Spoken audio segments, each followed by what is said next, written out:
بمباری بارش کی طرح کی گئی، روزانہ لاکھوں مسلمانوں کو زندہ جلایا گیا، پانی کی طرح مسلمانوں کے خون کو بہایا گیا۔ اسرائیلی درندے، امریکی فوجی، ہزاروں بھارتی سیلیبریٹی شراب کے نشے میں دھت، تو یہ غزہ کے مسلمانوں کی خون کی ہولی سے کھیل رہے ہیں۔ کیا آپ جانتے ہیں میرے مسلمان امتیوں کہ لاس اینجلس میں لگنے والی آگ، یہ آگ کوئی عام آگ نہیں ہے،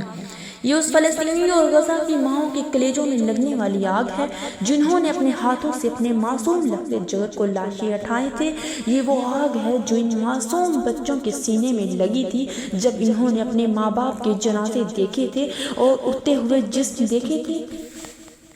اس آگ نے آج ان کو اپنی لپیٹ میں لیا ہے جو کہتے تھے کہ ہم غزہ کو آگ کا ڈھیر بنائیں گے، جنہوں نے اربوں ڈالرز انویسٹ کیا فلسطین کو تباہ کرنے میں، اور آج چند ہی گھنٹوں میں 27 ارب ڈالرز کا تخمینہ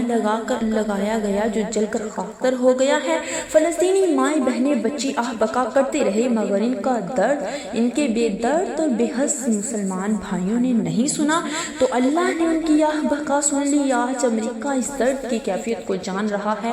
اور اللہ کی قسم آج مجھے کوئی افسوس نہیں، کیونکہ دشمن اور ظالم پر کوئی افسوس نہیں کیا جاتا۔